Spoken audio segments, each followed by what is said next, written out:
Assalamualaikum warahmatullahi wabarakatuh. Perkenalkan, nama saya Reina Febriana dari kelas IKMB dengan NIM 111 38 21 26 181. Di sini saya akan memenuhi tugas dari Ibu Amrina Rosada, SKM MPH, selaku dosen pengampu mata kuliah Biostatistik Deskriptif dan Inferensial.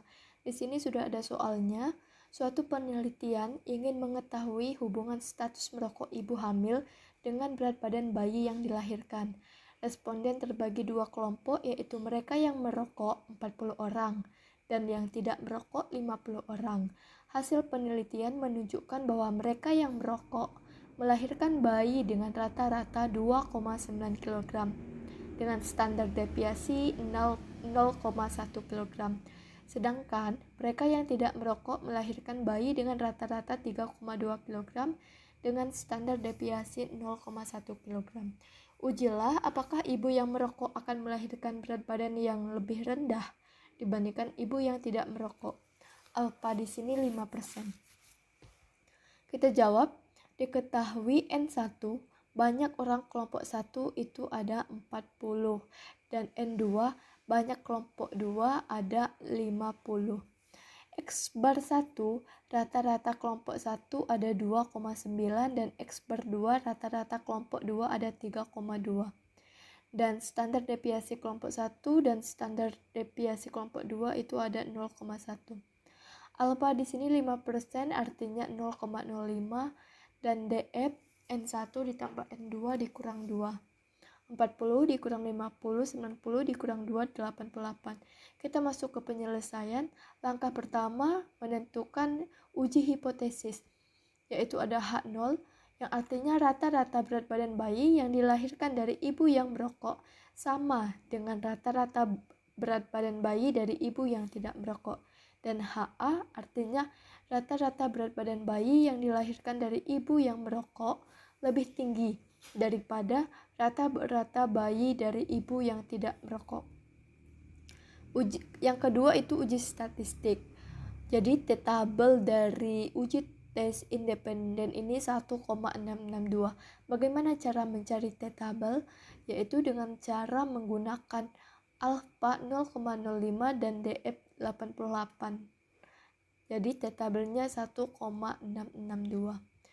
Langkah ketiga kita menentukan critical region. Jadi H0 itu ditolak jika T hitung lebih besar dari T tabel. Sedangkan H0 gagal ditolak atau diterima jika T hitungnya lebih kecil dari T tabel. Langkah keempat kita mulai perhitungan. Jadi untuk menghitungnya itu menggunakan rumus T. Namun karena di rumus T ini harus menggunakan SDP kuadrat, jadi kita terlebih dahulu menghitung SDP kuadrat. Pertama kita hitung bagian atas ini sama dengan buka kurung N1 dikurang 1 tutup kurung dikali S1 pangkat 2 ditambah buka kurung N2 dikurang 1 tutup kurung dikali S2 pangkat 2. Hasilnya 0,88 dan kita cari yang bagian bawah ini sama dengan N1 ditambah N2 dikurang 2, 88. Jadi SDP kuadrat sama dengan nilai atas dibagi nilai bawah. Enter.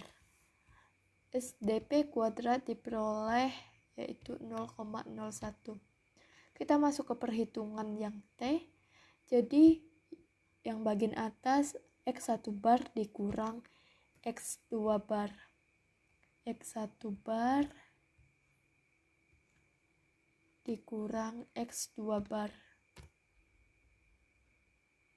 Nilainya min 0,3 dan Yang kedua itu 1 dibagi N1 ditambah 1 dibagi N2. Kita dapatkan hasilnya, dan selanjutnya SDP kuadrat dikali 1 per N1 ditambah 1 per N2. SDP kuadrat dikali 1 per N1 ditambah 1 per N2. Enter. Kemudian akar dari SDP kuadrat dikali 1 per N1 ditambah 1 per N2. Akar SQRT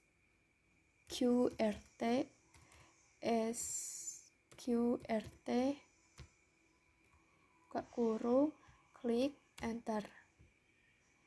Jadi akarnya 0,021. Kita hitung X1 bar dikurang X2 bar dibagi akar SDP kuadrat dikali 1 per N1 ditambah 1 per N2. Enter. Jadi nilainya min 14,142. Untuk T-tabelnya itu tadi sudah kita cari, yaitu 1,662. 1,662.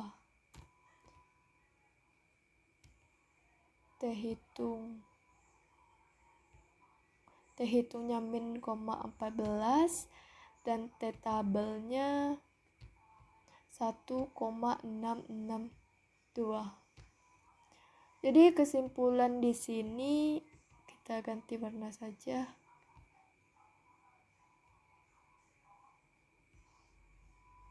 Jadi kesimpulan di sini H0 gagal ditolak atau H0 diterima karena T hitung lebih kecil dari T-tabel. Atau juga kita bisa buat kesimpulan bahwa rata-rata berat badan bayi yang lahir dari ibu yang merokok sama dengan rata-rata berat badan bayi yang lahir dari ibu yang tidak merokok. Mengapa yang tidak merokok? Yang tidak merokok. Mengapa kita ambil kesimpulan H0 gagal ditolak atau H0 diterima? Karena di sini T hitungnya itu lebih kecil dari T-tabel. Seperti yang kita ketahui tadi dalam kritikal regional, H0 gagal ditolak atau diterima jika T hitungnya lebih kecil dari T-tabel. Jika T hitung lebih kecil dari T-tabel, jadi H0-nya gagal ditolak atau H0 diterima. Mungkin itu saja penjelasan dari saya. Apabila ada kesalahan saya mohon maaf. Saya akhiri. Wassalamualaikum warahmatullahi wabarakatuh.